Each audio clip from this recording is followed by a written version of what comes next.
The song is You Are the Ocean of Love, Tu Pyar Ka Sagar Hai.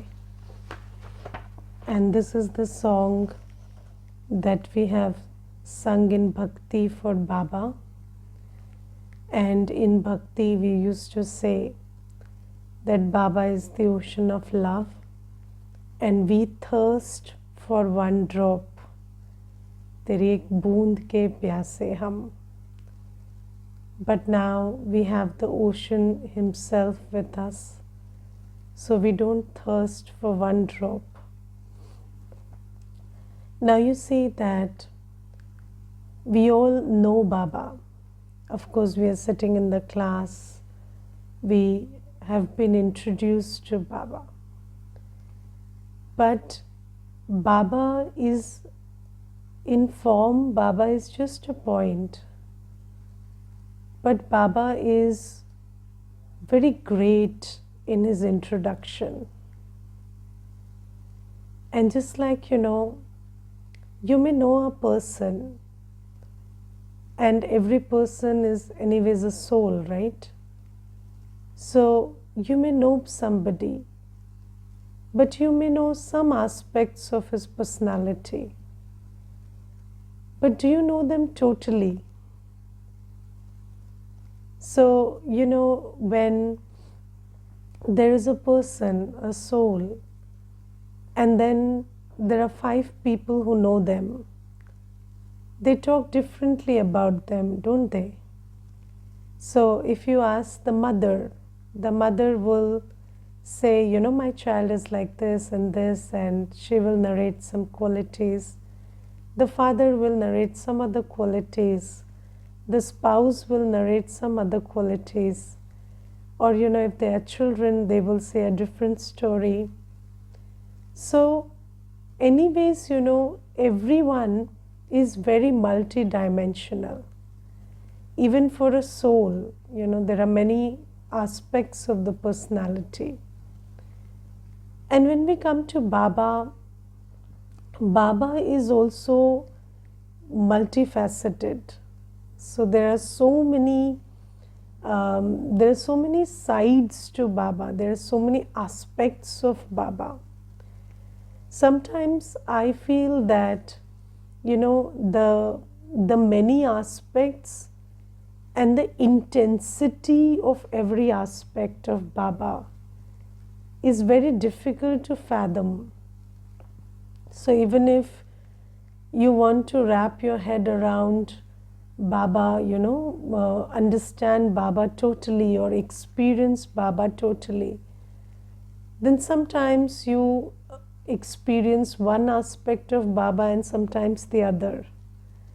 So sometimes, when you remember Baba as the ocean of knowledge, then probably you miss out on the ocean of love. And then sometimes you just experience Baba as the ocean of peace. But at that time, Baba is the ocean of happiness also. And then we just focus on one aspect. So, Baba says that I am an ocean of many virtues. I have many relationships with you. I have all relationships with you. So if you experience me the way I am, and today Baba is talking about his introduction as the ocean of knowledge, ocean of love, sorry.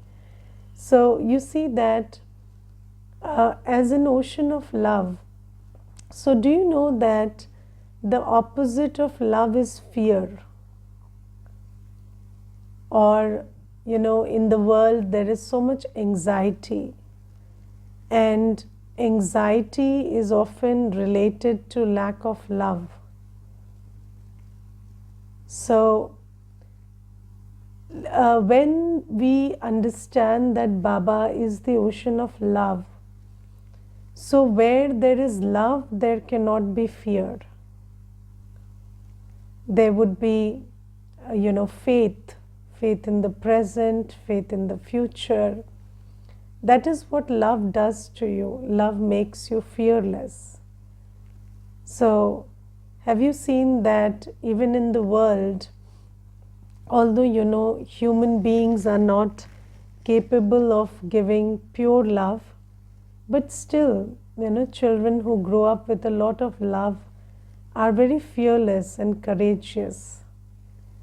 And those who don't receive love have a lot of self-doubt, anxiety, fear in them.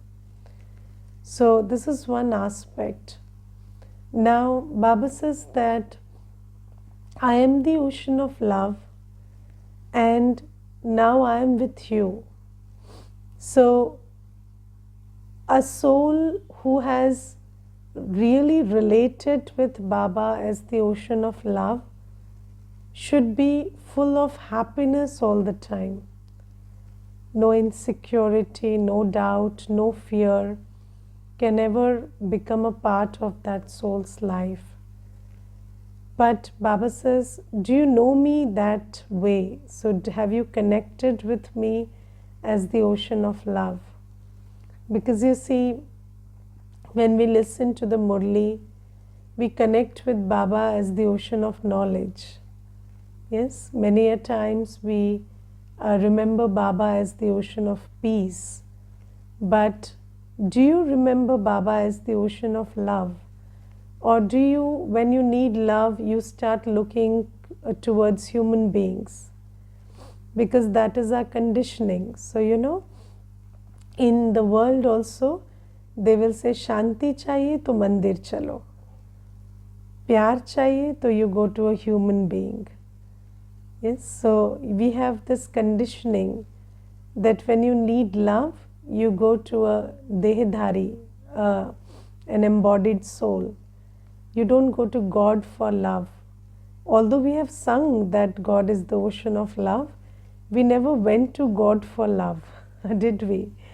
Now Baba says, I am giving you everything. I am the ocean of everything you need. But do you take it from me? Or do you, keep looking towards human beings for that again? Yes.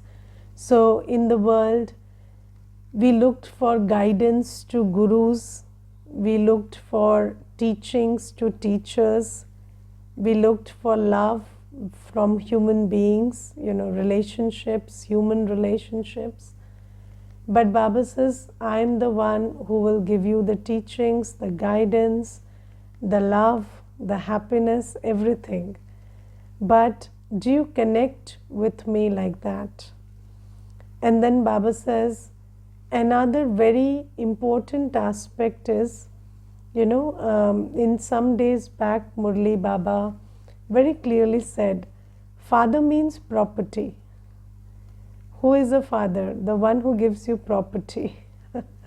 So, Baba today says that father means inheritance. So, Baba means the one who is creating Satyug, the one who is making me a master of heaven, and definitely making me a master of heaven.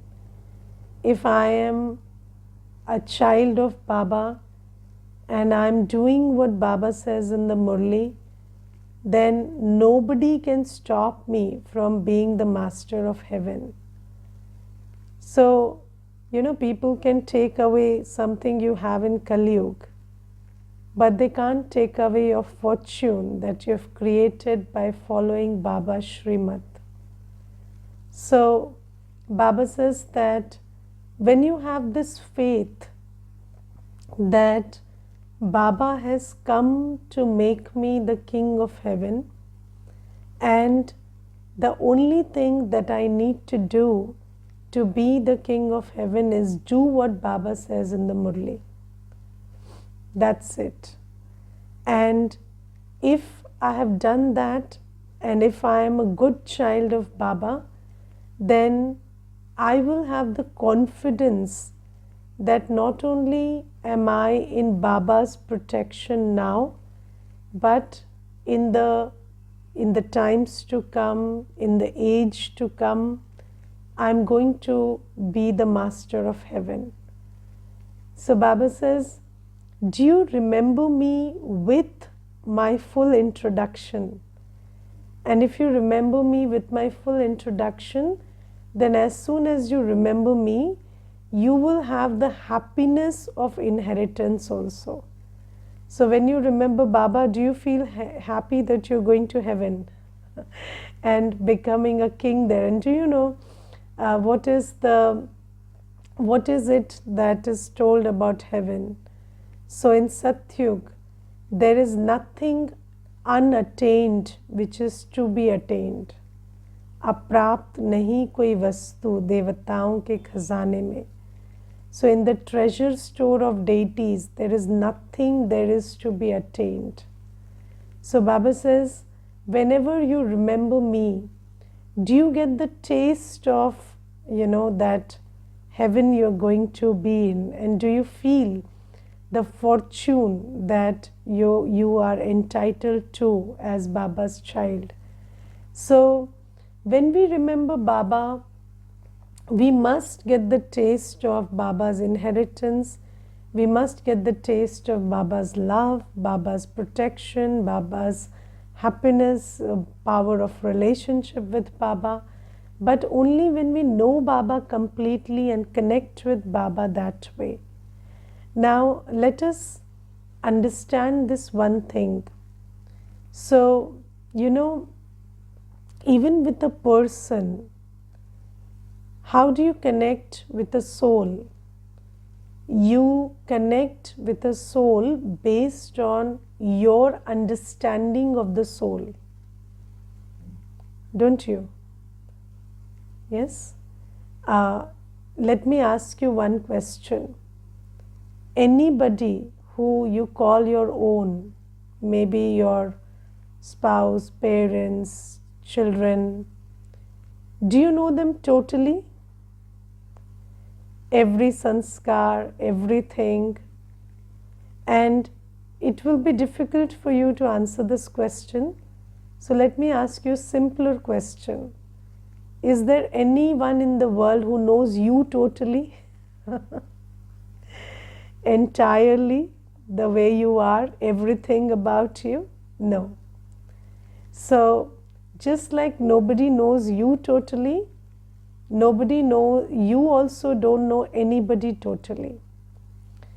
But your attitude, your feelings, your relationships, and what you get from the other person is all based on what you think about them, your understanding of them. Yes, this is why Baba says that knowledge is very important for accurate yoga, because you always connect with anyone based on what you know about them.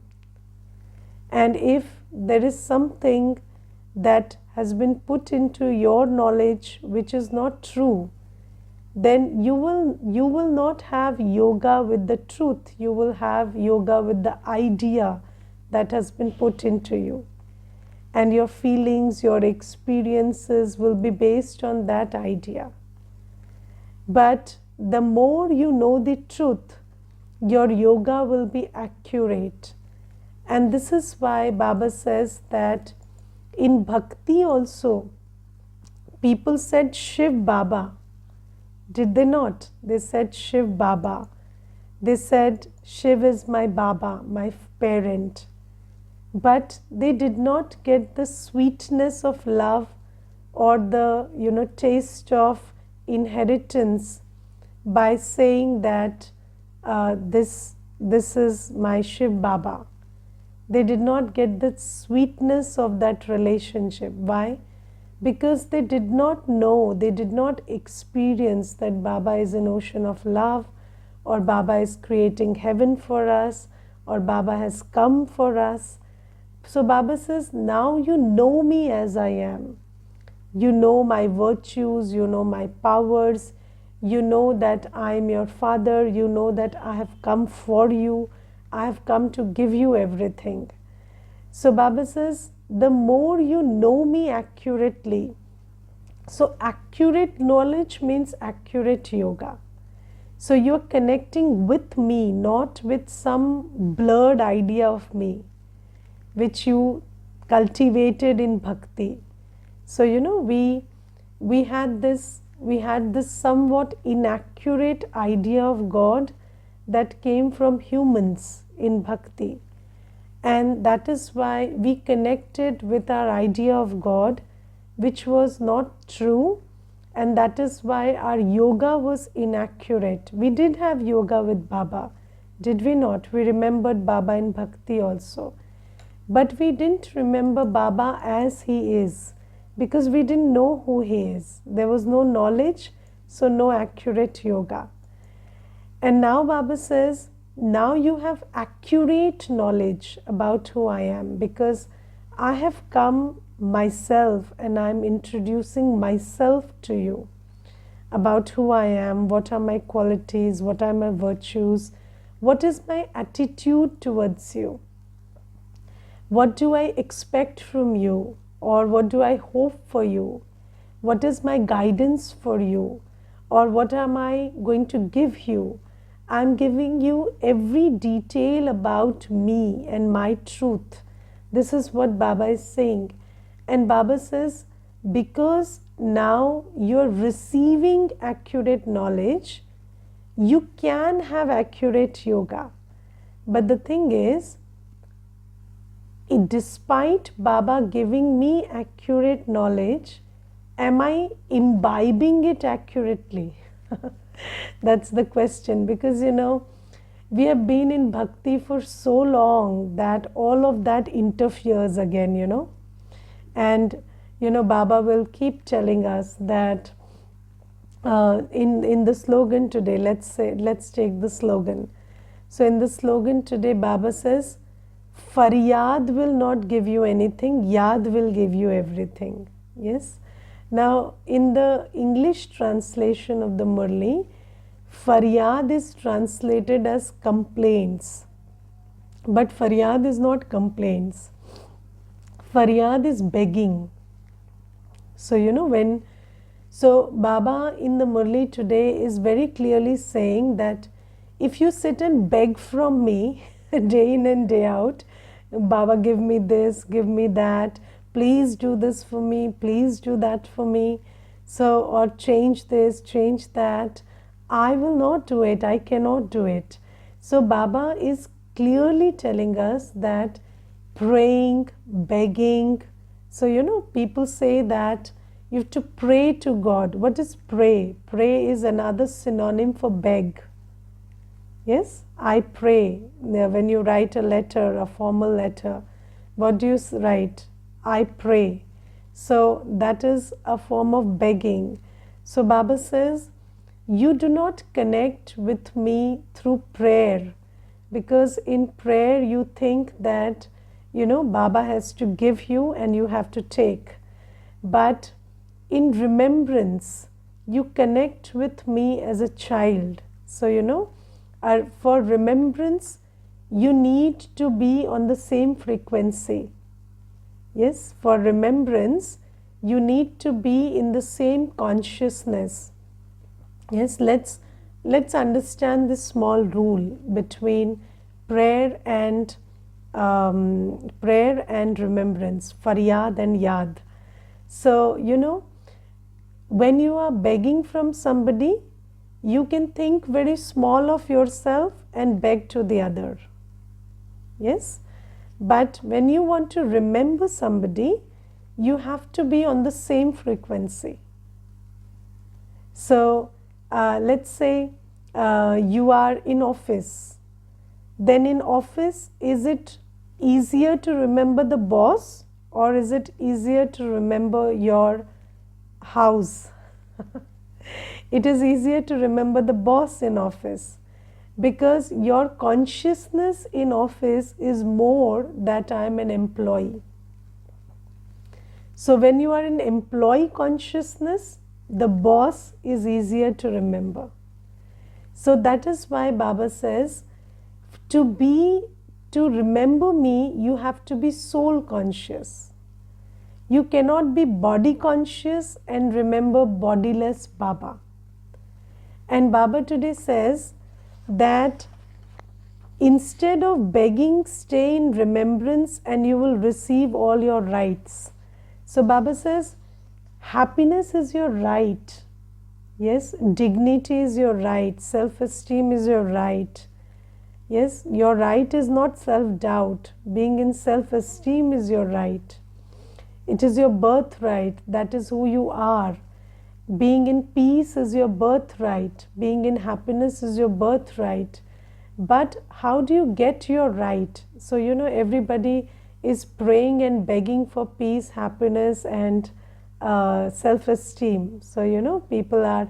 But Baba says that all these things are your birthright. And you cannot get these things by praying to me or begging to me. You will only get this through remembrance of me. And for remembrance, you have to make the effort to leave body consciousness, become soul conscious, consider yourself to be a child of Baba, consider yourself to be an inheritor of Baba's treasures. Yes, you have to have that faith, that confidence that I am the deserving child of Baba. And then in that connection with Baba, where you understand that I have rights over Baba's treasures and you connect with Baba, you will be filled with love, with peace, with happiness, everything that you want. But Baba says, if you keep writing applications to me, that's not going to happen.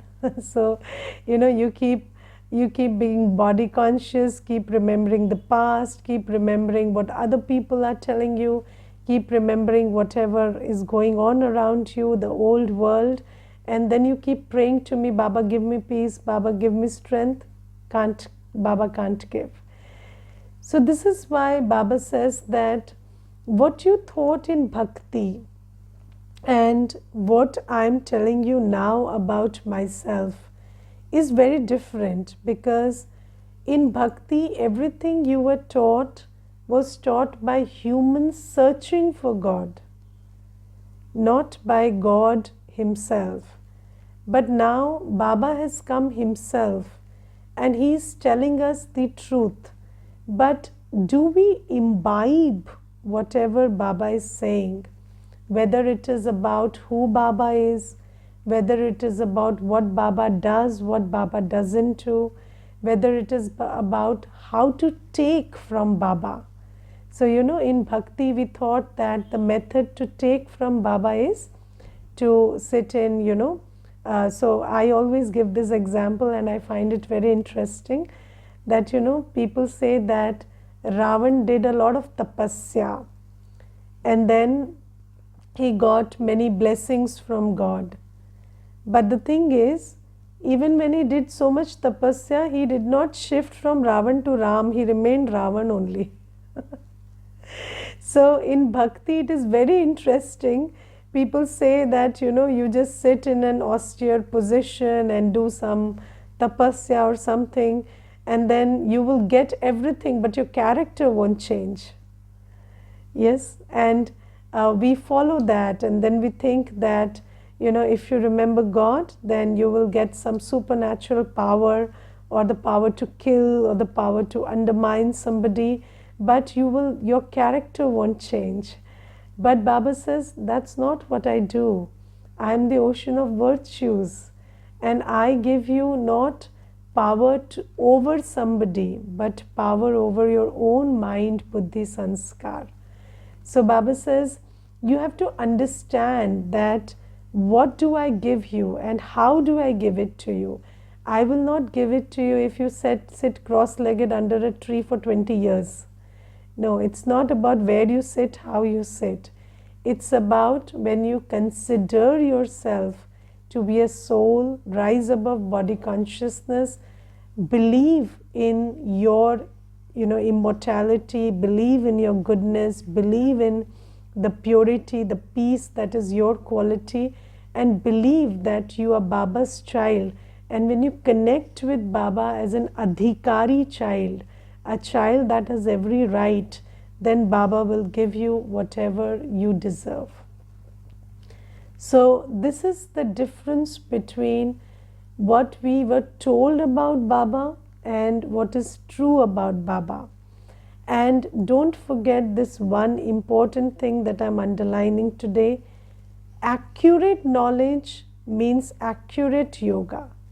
And accurate yoga with Baba will give you the inheritance.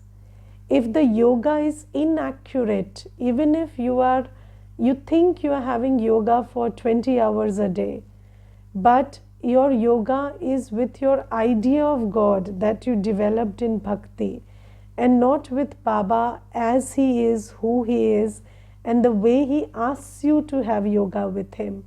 So if it is inaccurate yoga, then even if there are souls who claim that we are having yoga for 8 hours, 10 hours, but one little situation and they get disturbed. Something happens and they lose their peace, their happiness. So Baba says it's an old world, and in an old world what will happen? Yes, anything doesn't have strength in this world. Souls don't have strength, nature doesn't have strength. Anything and everything will happen suddenly. But even if you claim that I'm having 8 hours of yoga, if you get disturbed by a little thing, it means that you're not having accurate yoga. You have not understood what Baba is saying or who Baba is, and you're still connecting with your idea of God, not with Baba. And if you are connecting with Baba, then the sign is, what is the sign? So in Sunday's Murli, Baba said that if you're really connecting with Baba, you will have immense power. Power to tolerate, power to accommodate, power to discern, decide everything accurately.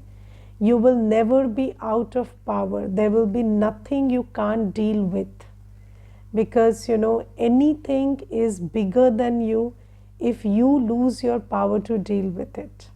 So Baba says this is the sign of accurate yoga. But don't forget, accurate yoga, the basis of accurate yoga is accurate knowledge first. And accurate knowledge means accurate yoga, and accurate yoga means full, powerful state. And Baba says you only need power. And in bhakti, we always thought that the sign that God is happy with you is favorable circumstances. Yes? What did we learn in bhakti? So if so people say Bhagwan ki badi kripa hai, so everything is going well, that is God's grace. So we always thought that in bhakti the sign that God is happy with you is that everything is going very well. But in Gyan, what Baba says, the more you become a Maharathi, the problems will be bigger for you. And in Murli, Baba says, Rustam se Maya Rustam hokar ladti hai. So the stronger you grow, Maya also becomes stronger. And when Maya becomes stronger, so Maya will come in ways that will confuse you a lot. Because Maya means illusion. Maya will always put you into doubt and illusion and this and that. And Baba says, this is the sign of this is the sign that you are on the right path in Gyan. So in Bhakti, the sign of a right path is that things are favorable, and in Gyan, that's not the sign. When you are in the face of obstacles, but you are winning over obstacles. How do you win over obstacles? What is the sign of winning over obstacles? So in Bhakti, the sign that you won over an obstacle is the obstacle was finished. But in Gyan, the sign of winning over an obstacle is, despite the obstacle, you did not stop being knowledgeful, doing yoga, being virtuous, and doing seva. So Baba says, despite everything, if you are able to concentrate on the Murli, if you are able to understand Baba's message today, imbibe Baba's message today, if your intellect is not pulled by the old world, if you can still remember Baba and be content inside, and if you can be virtuous, you don't have the tendency to be bitter, or the tendency to take revenge, or the tendency to backlash, the tendency to react. If you don't have all of that, then that is dharana. And if you are doing your seva despite everything, anything that happens is not able to stop you from doing seva, then that's the sign of a Vijayi soul. Because Baba says, in this world of karmic settlement, obstacles will always be there. So don't go with the bhakti idea that obstacles will not be there. Obstacles will always be there. So one obstacle will finish, another will come up. So people are very happy these days that COVID has gone away. But but it's not like something goes away, then nothing will come. So other things will come. So don't put your guard down. Be prepared. That's the thing that Baba says. Never put your guard down. Always focus on Gyan Yog Dharana Seva, because that is how you will build your strength. Because obstacles never finish. One will go, something else will come. But when is an obstacle able to overpower you? When it stops you from doing what Baba asks you to do. That's the sign of a winner soul, a Vijayi soul. So if something happened and you stopped reading the Murli. So I've seen many children, something happens and then they will say, today I didn't read the Murli, my mood was not okay. And then you ask them, okay, so when you skipped the Murli, did the mood become very, very, very light and happy? So no, the mood went worse. So Maya tricked you. Why did you miss the Murli? So even if there is a lot going on, Maya shouldn't be able to stop you from reading the Murli. It shouldn't be able to stop you from taking power from Baba's words. Baba is every day, Baba is giving you the strength that you need to deal with the karmic accounts that are coming. But if you stop reading the Murli, how will you get the power of knowledge? So Baba says the sign of a winner soul is Maya is not able to stop you from focusing on the Murli. Maya is not able to stop you from taking the message that Baba is giving you in the Murli, which is related to your present condition. It doesn't stop you from taking your inspiration from Baba from the Murli. And then the sign of a winner soul is your yoga. So even if there are many things which are pulling your intellect, pulling your attention, you're still able to have yoga with Baba and still able to feel Baba's love, warmth, that feeling of fullness and contentment inside. That Maya is not able to take you into the waves of feelings of loss and defamation and this and that. That is the sign of a winner soul. And then if Maya is not able to drive you into spoiling your karma by losing your virtues. So when something happens on the outside, sometimes Maya will provoke you that you also behave like the other person who has forgotten his swaman. So somebody is being down and dirty, you also start doing that. But if you are able to hold on to your virtues, that's the sign of a winner soul. And then if you're not stopping your seva, so Baba has, today in the Murli, Baba very clearly says this beautiful thing. Baba says that, you should create many methods for service, otherwise time is wasted. So if you don't do seva, then your Sangam Yugi time will be wasted. And if you waste your Sangam Yugi time, then how will you create your fortune? But what will Maya do? Maya will stop you from doing your seva and keep you busy, keep your mind, body and wealth busy in the old world.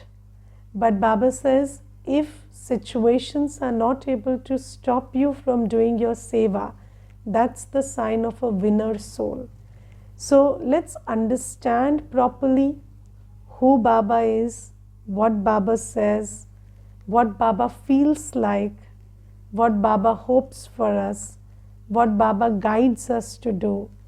And then when you have accurate knowledge about yoga, about Baba, and when you connect with Baba the way he is, with what he says, then you will become what Baba wants you to become. And in the end, there will be many situations. Every situation that is coming today is just a rehearsal. And Baba says, you will not go to heaven without passing any papers. You will give many exams. This is just, I think, what we are doing right now is just peacetime meditation. But beyond this peacetime meditation, there will be a lot of application that you will have to do of yoga power, power of virtues, power of blessings, power of purity that you have accumulated. So Baba says, understand that you are getting ready for Vinash, for the ultimate scenes that are going to come. And in those scenes, you will have to use a lot of power that Baba has given you. So don't shy away from using them in everyday little situations that come up. And only when you get skilled in using them in every situation, then you will be ready to use them in the end when the bigger transformation time arrives. Okay? And then in the Murli, Baba tells about maintaining your attitude of, positivity. So Baba says that,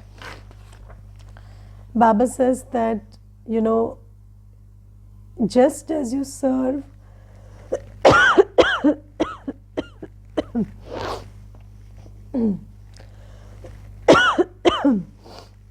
Baba says, just as you serve with words, in the same way, together with words, also serve with your attitude. And Baba says, in order to do this service, do not have any wasteful vibrations for anyone in your attitude. Now you see that our attitude is a single thing. And if you dirty it by having wasteful vibrations about anyone, then your attitude gets dirty. So Baba says, don't hold anybody's karma, anybody's actions, anybody's weaknesses in your attitude. When you hold anybody's weaknesses in your attitude, then your attitude gets wasteful.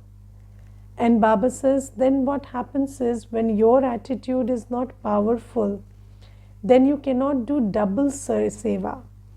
Double seva is when you are serving through the words and your attitude is equally powerful. But if you hold anybody's karma and weaknesses in your attitude, then your attitude will not be powerful. And Baba says, then your double seva will not be happening. And anything when you do double, two things at the same time, then the success rate is much higher. Okay, Om Shanti.